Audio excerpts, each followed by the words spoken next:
রাধা গোবিন্দের শ্রীপাদ আশ্রয়কারী গৌর গোবিন্দের লীলা রসকথা সুধামৃত আস্বাদন পিপাসু রসিক ভাবুক ভক্তবৃন্দ এবং আমার স্নেহী ভক্তিমতী মাতৃমণ্ডলী সভাকার চরণ কমলে অধীনে সশ্রদ্ধ দণ্ডবন্দি করুণাকর সবাই পিপাস জয় শ্রী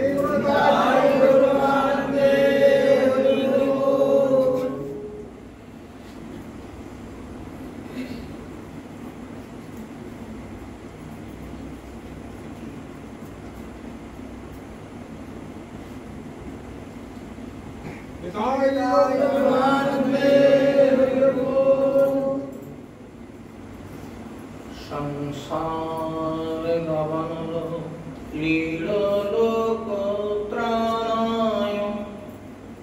করুণ ঘন ঘনাত্ম প্রাপ্ত কল্যাণ গুণর্ণবস্য বন্দে গুরু শ্রী চরণারবিন্দ।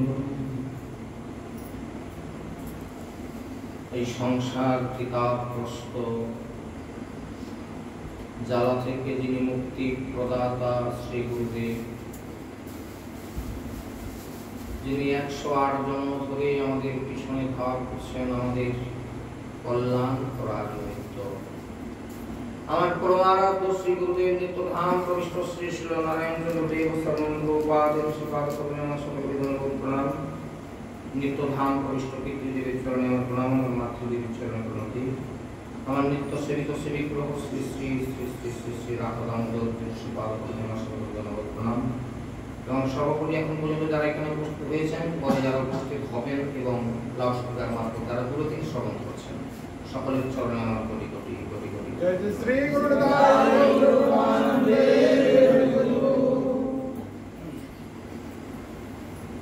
সবাই অবগত আছেন যে একাদশী পরিবার তিথি এবং প্রত্যেকে এই পরিবার তিথিতে আশা করি সবাই ব্রতেও করে উপস্থিত আছেন।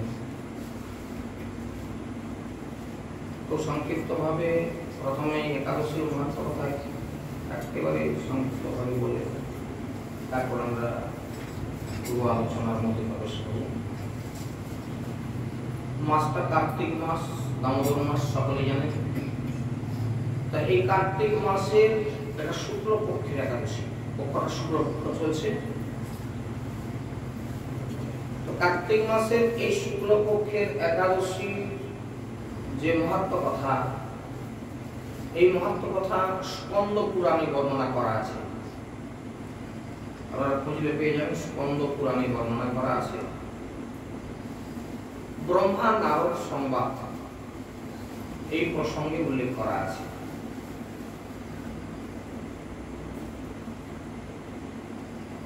তো মহারাজ যুধিষ্ঠির জিজ্ঞাসা করলেন যে হে পুরুষোত্তম, হে কৃষ্ণ, কার্তিক মাসের এই শুক্লপক্ষের যে একাদশী, এই একাদশীর নাম এবং এর মাহাত্ম্য আপনি কৃপা করে আমার কাছে বর্ণনা করুন। ভগবান শ্রীকৃষ্ণ বললেন যে মহারাজ যুধিষ্ঠির, কার্তিক মাসের শুক্লপক্ষীয় যে একাদশী, এই একাদশীটির নাম হচ্ছে প্রবোধিনী একাদশী বা উত্থান একাদশী। প্রবোধিনী একাদশী বা উত্থান একাদশী। সৃষ্টিকর্তা প্রজাপতি ব্রহ্মা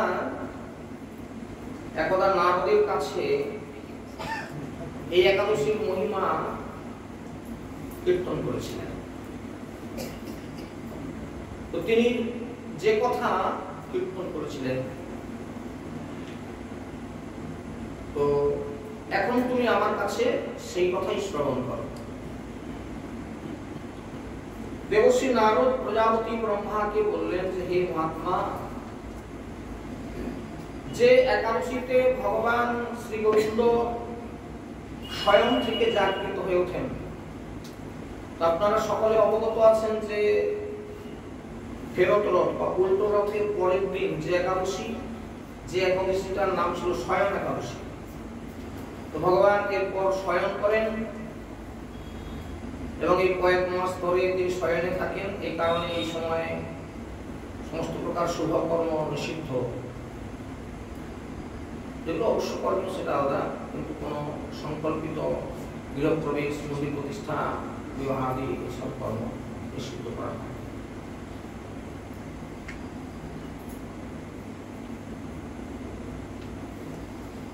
তো আজকের এই তিথিটি ভগবান শ্রী গোবিন্দ স্বয়ং থেকে জেগে ওঠেন এবং সেই প্রবোধিনী বা উত্থান একাদশীর মহিমা আমি কিঞ্চিত বর্ণনা করছি, স্মরণ করুন। নারদ ঋষি বলতে লাগলেন, ব্রহ্মা বলতে লাগলেন। ব্রহ্মা বললেন, হে নারদ, এই উত্থান একাদশী যথার্থই পাপ নাশিনী, পুণ্য বর্ধিনী এবং মুক্তি প্রদায়ী, এবং এই একাদশী ব্রত নিষ্ঠার সঙ্গে পালন করলে একদিন ব্রত করবেন আপনি 1000 অশ্বমেধ যজ্ঞের ফল প্রাপ্ত হবেন, শত শত রাজস্ব যজ্ঞের ফল প্রাপ্ত হবেন। তবে একটু পাশে উল্লেখ করি, প্রাপ্ত হবেন। এখন আমাদের জগতে এই কথাগুলো আমরা মন্দিরে অনেকবার বলেছি, যদিচ আজকে আবারও একবার উল্লেখ করি। যথার্থভাবে একাদশী ব্রতটা প্রতিপালিত হওয়া দরকার। কিভাবে সেটা প্রতিপালিত হয় যথার্থভাবে, সেটা সম্পর্কে আমাদের কিন্তু জানার প্রয়োজন আছে। আমরা কোন রকম একাদশীর দিন যা হোক এটা ওটা খেয়ে কাটিয়ে দিলাম, দুপুরবেলা একটা লম্বা ঘুম দিয়ে দিলাম, সন্ধ্যা পরে ঘুমিয়ে পড়লাম। যেহেতু আজকে ব্রত দিন, কাজকর্ম করবো না, খালি ঘুমাতে থাকবো। কেউ কেউ বলে কি করবো আজকে সারাদিন, বরং একটু 10 পয়সা খেয়ে দেবো, বরং কাটি। এগুলো একাদশীর নিয়ম না। এজন্য আজকে আবারও কেন উল্লেখ করছি না, একটু আগে যে কথাগুলো বললাম যে 1000 অশ্বমেধ যজ্ঞের ফল পাবেন, শত শত রাজস্ব যজ্ঞের ফল প্রাপ্ত হবেন এই একদিন একাদশী ব্রত করলে। পেয়ে যাওয়াটা তো খুব সোজা কথা, কিন্তু পেতে গেলে পর যে একটু কষ্ট করতে হবে বাবা, কি সেটা? পূর্ণাঙ্গভাবে একাদশী ব্রতের ফল লাভ করতে গেলে খুব মন দিয়ে শুনুন, একাদশী ব্রত কিন্তু একদিনের না। 1 নম্বর কথা হচ্ছে, যিনি একাদশী করবেন তিনি নিত্য, অর্থাৎ প্রতিটি একাদশীতে তিনি ব্রত করবেন। আজকে করলাম কালকে নেই, এটা না। কবে থেকে? 8 বছর বয়স পূর্ণ হওয়ার পর থেকে 88 বছর বয়স পর্যন্ত শরীর যাবত না অপটু হয়, ততক্ষণ পর্যন্ত একাদশীর ব্রত ছাড়া যাবে না। প্রচুর ভক্তরা বাইরে থেকে ফোন করেন একাদশীর দিন হলে। তো এই সপ্তাহে দুটো আশ্চর্যজনক ফোন করলেন। একজন আমাদের ডেবরা থানা, আরেকজন দাসপুর থানা থেকে। একজনের প্রশ্ন হচ্ছে, প্রভু আমাদের অশৌচ চলছে, আমরা কি একাদশী করতে পারি? ব্রাহ্মণ বলছে একাদশী করা চলবে না। আমি ব্রাহ্মণ ঠাকুরকে দণ্ডবোধ করে বলবেন যে প্রভুজি এই কথাটা কোথায় লেখা আছে একটু দর্শন করাবেন। একাদশী ব্রত অশৌচে কখনো বন্ধ করা হয় না।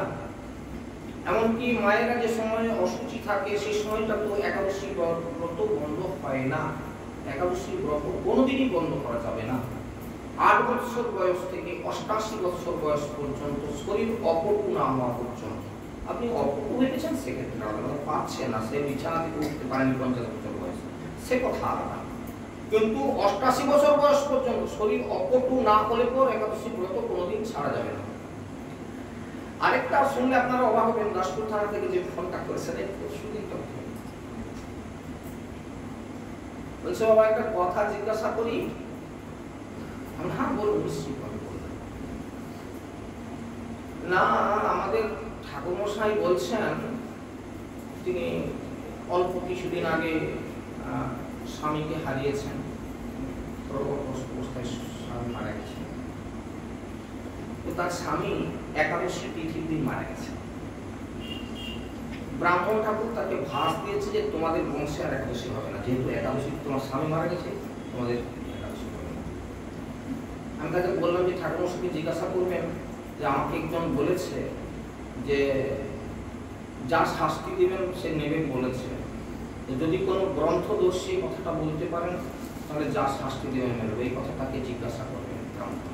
এসব উজবকের দল কোথাও কিছু দেখে না, শোনে না, যা খুশি একটা আর্টফুল লোককে বলে এটা অবাক হবেন না। শুনুন, তাদের বংশের একাদশী করা চলবে না, তাকে ভাস দিয়েছে।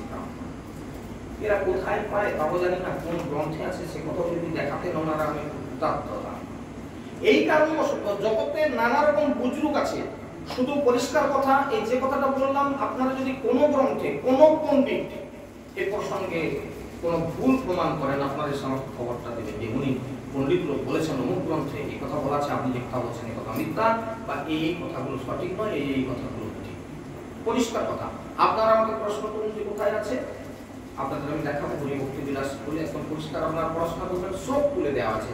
স্কন্দ পুরাণে এই কথাগুলো বলা আছে, স্কন্দ পুরাণের শ্লোকগুলো তুলে আপনাদের কাছে সেগুলো বর্ণনা করতে পারবো।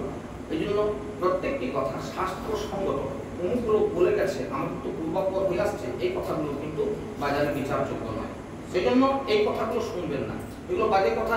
আবার কি, এই নদীটা টপকে ওপাশে গেলে বাবাজি মহারাজের তর্ক করে না, আমরা সে কবে ঠিকতে রুটি আর সুজি খেয়ে একাদশী করতাম, এখন এরা কথা ঠিকতে ভাস আনছে। আরে বাপ, গ্রন্থ আমার না, গ্রন্থ তোমারও না, গ্রন্থ সবার জন্য বাজারে ছাড়া আছে। আমাদের মহাজন পূর্ব মহাজনরা গ্রন্থ আকারে দেখে গেছেন, হরিভক্তি বিলাসের প্রমাণ আছে, সেগুলো খুলে দেখুন। আমরা তো কোনোদিন এরকম শুনি, এরকম তো করা নতুন করে ইত্যাদি। তারা কোনো পড়াশোনা করবে না, কে বলে গেছিল, কে তার বাপ করছিল, ঠাকুরদা করছিল, আমার কথা ওটা না। তারা ভুল করছে, তাহলে তুমি ঠিক করবে না, এই ভুলটাই তুমি করবে। এই মাছি মারা কেরাটির কাজ নাই। সেই জন্য আপনারা যে কথা শুনলেন যে 1000 অশ্বমেধ যজ্ঞের ফল লাভ হয় এবং শত শত বাজপেয় যজ্ঞের ফল লাভ হয়ে থাকে এই একাদশী। এইবার আমি একটু সংক্ষিপ্ত ভাবে আমি বর্ণনা করি যে একাদশীতে তো এত ফল লাভ হয়, তাহলে কি করণীয়? শুধু কি মাত্র সকাল থেকে না খেয়ে থাকলেই হলো, নাকি এটা খাবো না ওটা খেলে হবে, না খেয়ে দিয়ে ঘুমালে হবে, ইত্যাদি ইত্যাদি। এক নম্বর কথা বলি, একাদশী ব্রতটা কিন্তু সম্পূর্ণ যদি আপনারা প্রতিপালন করেন, যেটাতে এই ফলগুলো আপনারা প্রাপ্ত হবেন, সেই ফল লাভ করতে গেলে ব্রতটার যে নিয়ম, এটা 3 দিন ধরে। দশমীর দিন সকাল থেকে আপনার অবশ্যই আহারাদি সংযত হবে, অর্থাৎ অধিক গুরুপাক বস্তু আহার করবেন না।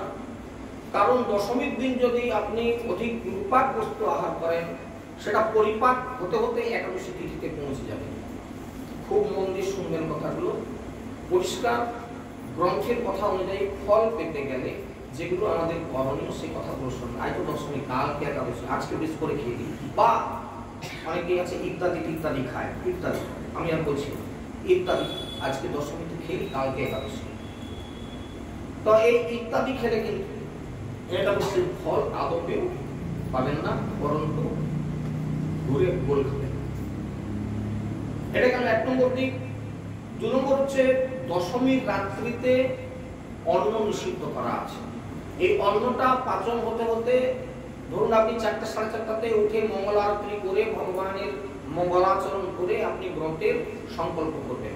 এবার ব্রতের সংকল্প আছে। সংকল্প কিরকম? আজকে যারা আমাদের প্রভাতী অধিবেশনে উপস্থিত ছিলেন, আমি তাদের সংকল্পটা বলিয়েছিলাম যে হে প্রভু, সাক্ষাৎ তুলসী মহারানী, অদ্য একাদশী হরিবাসর তিথি প্রাপ্ত হয়েছে।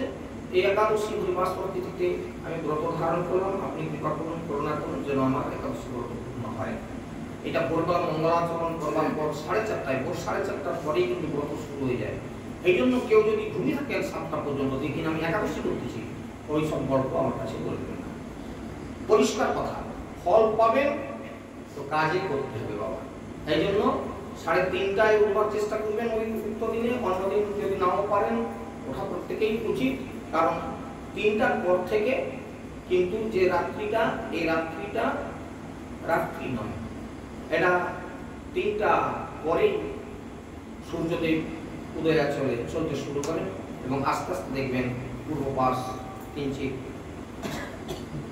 পরিষ্কার হচ্ছে, আস্তে আস্তে লাল আভা ফুটে উঠছে, অর্থাৎ সূর্যদেব যে চলছেন উদয়গিরি পর্বতে তার প্রমাণ পাওয়া যায়। সুতরাং এটা রাত্রির মধ্যে অংশভুক্ত নয়। সুতরাং 3টার সময় আরেকবার উঠে পড়ে বাইরে থেকে এসে ঘুমিয়ে পড়ি না, উঠে পড়ুন, স্নান করুন, ভগবানের মঙ্গলাচরণ করুন, ধূপ দ্বীপ একটু ভগবানকে নিবেদন করুন, তারপর প্রণাম করে ব্রতটা ধারণ করুন। এই থেকে আপনার ব্রত ধারণ হলো। ব্রত ধারণ করে শুধুমাত্র খাওয়া ঘুমানা, এগুলো খাইনি সেগুলো খাই বলে খাই আর ঘুমাই, আর না হলে পাশ থেকে কাটাই, গল্প গুজব করে বাজারে গিয়ে না।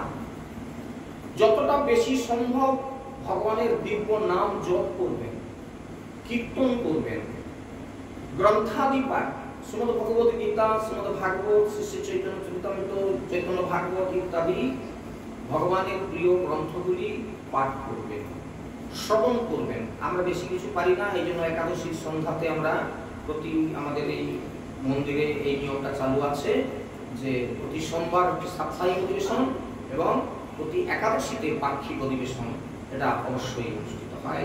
এই কারণবশত যারা একাদশী ব্রত করেন তারা যদি সারাদিন নিজেরা কোথাও কোনো জায়গায় নাও কিছু হরিবাস করতে পারেন, অন্তত মন্দিরে এসে উপস্থিত হলে আমাদের একটু হরি কথা, কৃষ্ণ কথা হয়, একটু হরিনাম সংকীর্তন হয়, এইটুকু অন্তত আমরা করার একটা প্রচেষ্টা নিয়েছি।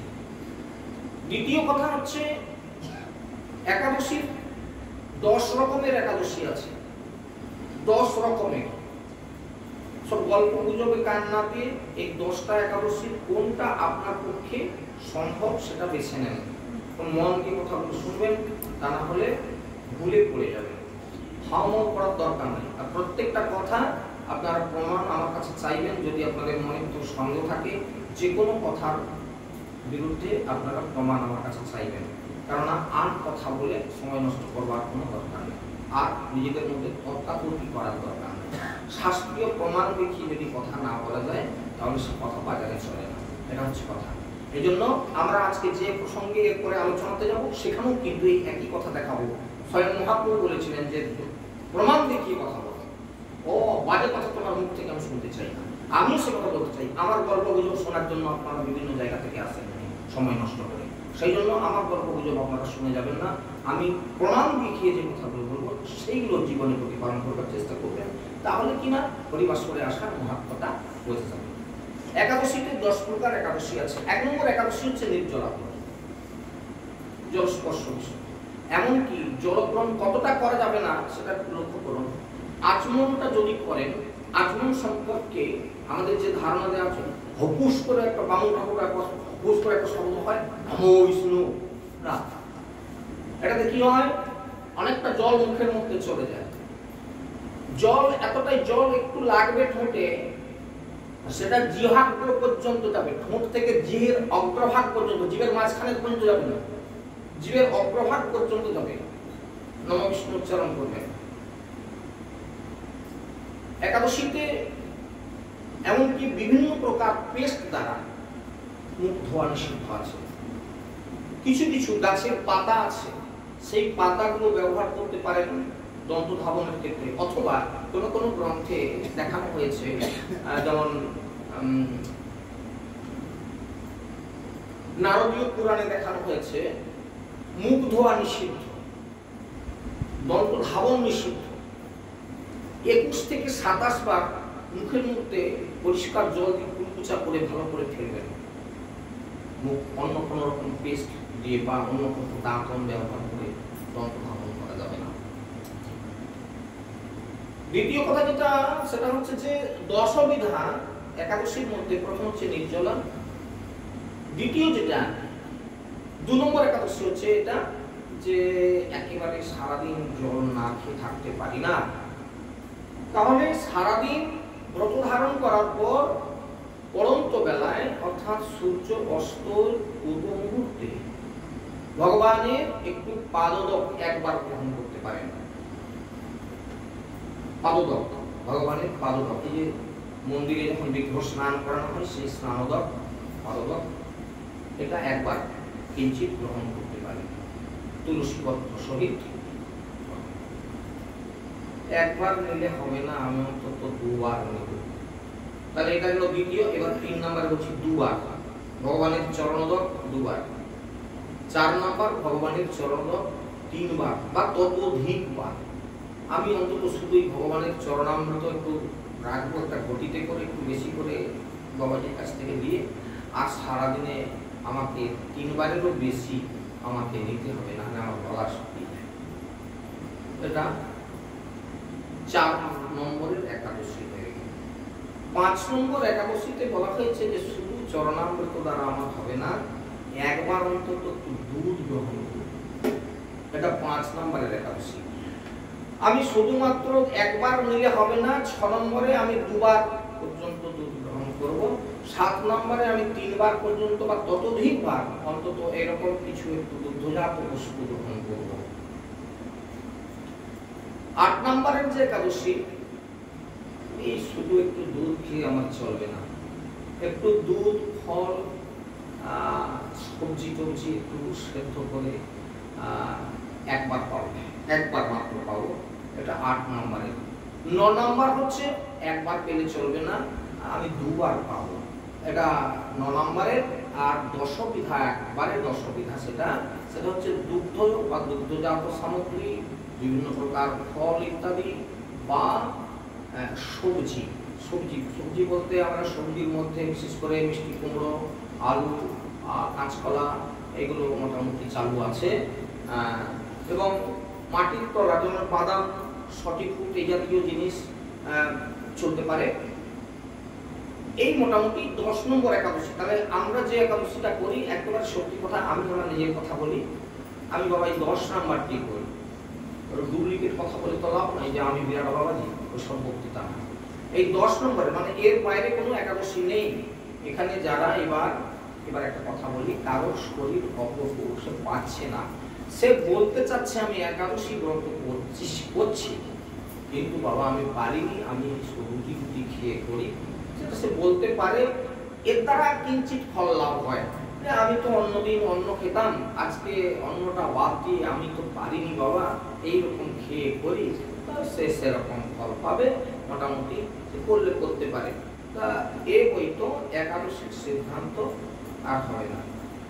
আর দশমীর রাত্রিতে অন্ন গ্রহণ করলে কি হয়, 4টা সাড়ে 4টার মধ্যে নিশ্চিতভাবে সম্পূর্ণভাবে ওটা পাচন হয় না। যে কারণবশত একাদশী পড়ে গেলে যদি অন্য রস চলতে থাকে শরীরের মধ্যে, তাহলে ব্রতটা সম্পূর্ণ বিনষ্ট প্রাপ্ত হয়ে যায়। যে কারণে দশমীর রাত্রিতে অন্ন নিষেধ। এবার 3 দিন ধরে যে কথাটা বললাম, এবার একাদশীর দিন যেগুলো পাওয়ার কথা বললাম, এটাও কিন্তু একদম পেট ভর্তি করে না, আরো বলা হয়েছে অনুকল্প গ্রহণ করতে বলা হচ্ছে। একাদশী কল্পে অনুমাত্র, যেটা না হলে আমি বাঁচবো না, যেটা না হলে আমার শরীর চলবে না। হ্যাঁ, কি করবো বাবু, আমার শরীর চলবে না, এটা না খেয়ে, সেইটাকে অনু বলা হয়েছে। অনু শব্দে কি বলা হয়, পড়াশোনা করেছেন সবাই, কি না একটা বস্তুকে ভাঙতে ভাঙতে ভাঙতে ভাঙতে যখন আর ভাঙা যায় না, সেটাকে অনু বলে। আমাদের আহারগুলো বর্জন করতে করতে করতে করতে যে আহারটুকু না গ্রহণ করলে আমার শরীর যাত্রা নির্বাহ হবে না, সেইটাকে অনুকল্প বলা হয়। অর্থাৎ সঠিক খাবো মানে এক থালা এক কাশি না, সবজি খাবো তো কুমড়া একবারে 500 গ্রাম 1 কেজি আলু দিয়ে বেশ করে তৈরি করে একবারে পেট পুরে 3 বার দেখি কেমন হয় না, এরকম না। অনুমাত্র, যেটা না হলে নিহাত চলবে না, সেইটুকু গ্রহণ করতে। এবার শেষ কথায় চলে আসি। একাদশীর দিন গেল। একাদশীতে দিবানিদ্রা অবশ্য নিষিদ্ধ, আর রাত্রি জাগরণে হরিকথা হরিনাম সংকীর্তন করা কর্তব্য, যদি পূর্ণ ফল পেতে ইচ্ছা করেন। আমি আমার সত্যি কথা বলি, আমরা পারি না বাবা। আমার মন্দিরের ভক্তদের এইটুকু অন্তত অনুরোধ করি যে অন্তত প্রথম প্রহরটা আমরা সন্ধ্যেবেলা যদি একটু হরিবাসর অন্তত করি, একটা কলির জীবের জন্য মহাপ্রভু এই সিদ্ধান্ত দিয়েছেন। নেহাত অপারক হলে অন্তত একটা প্রহর আমাদের জাগৃত হয়ে হ্যাঁ, কিন্তু হরিবাসর করা কর্তব্য। হরিকথা শ্রবণ, হরিনাম সংকীর্তন, ভগবানের দিব্য নাম উচ্চারণ, বিষ্ণু সহস্র নাম পাঠ ইত্যাদি ইত্যাদি করে আমরা অন্তত রাত্রি 9টা-10টা পর্যন্ত, যাদের আর একটু সম্ভব হবে একটু বেশি সময় পর্যন্ত তারা এটা করতে পারে। সারা রাত্রি জাগিত করলে আমরা গৃহস্থ জীব, পরের দিনকে আবার আমাদের সংসার যাত্রা আছে, সুতরাং আমাদের পক্ষে সম্ভব হয় না এইটুকু অন্তত করা। আর দ্বাদশীতে দুপুরবেলা অন্ন পাবেন বটে, রাত্রিতে অন্ন নিষেধ। কি কারণবশত নিষেধ করা হয়েছে সেটা কেউ মন দিয়ে শুনে রাখুন।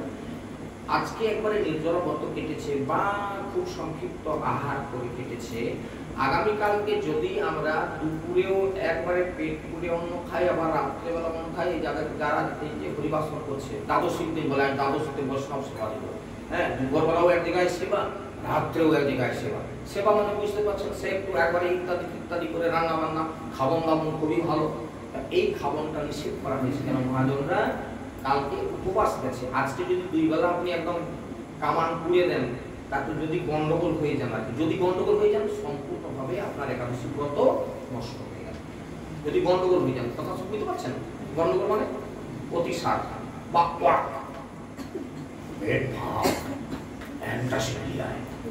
এরকম যদি ঘটে তাহলে একাদশী ব্রতের ফল আর কিছুই পাওয়া যাবে না। সেই কারণবশত মহাজনগণ এই সিদ্ধান্ত দিয়েছেন। মোটামুটি এই প্রথম লাইন থেকে এই কথাটুকু মোটামুটি বলে নিলাম। তো দেবর্ষি নারদ প্রজাপতি ব্রহ্মাকে যে কথাগুলো বলছিলেন, তাহলে কি না অত্যন্ত পুণ্যবর্ধিনী এবং মুক্তি প্রদায়ী এবং শত শত রাজস্ব যজ্ঞের ফল অনায়াসে লাভ করা যায়। জগতের দুর্লভ বস্তুর প্রাপ্তির কথা কি বলবো, এই একাদশী ভক্তি পরায়ণ ব্যক্তিকে ঐশ্বর্য, প্রজ্ঞা, রাজ্য এবং সুখ প্রদান করে। এই ব্রতের প্রভাবে পর্বত প্রমাণ পাপ রাশি পর্যন্ত বিনাশ প্রাপ্ত হয়। তাহলে যে এগুলো যে হবে কিছু করতে হবে, তো এমনি তো করলে হবে না। হ্যাঁ, যেন এই একাদশীর উপবাসের ফলে ব্রহ্মহত্যা জনিত যে ভয়ঙ্কর নরক যন্ত্রণা, সেই নরক যন্ত্রণা থেকে নিষ্কৃতি লাভের উপায় হয়ে যায়। তো হে বৎস, এই ব্রতে শ্রদ্ধা সহকারে ভগবানের উদ্দেশ্যে স্নান, দান, জপ, কীর্তন, হোমাদি করলে অক্ষয় ফল লাভ হয়।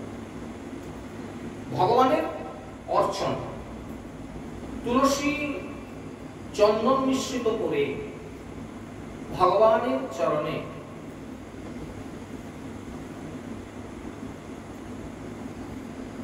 অষ্টমঞ্জরি নিবেদন করা কর্তব্য।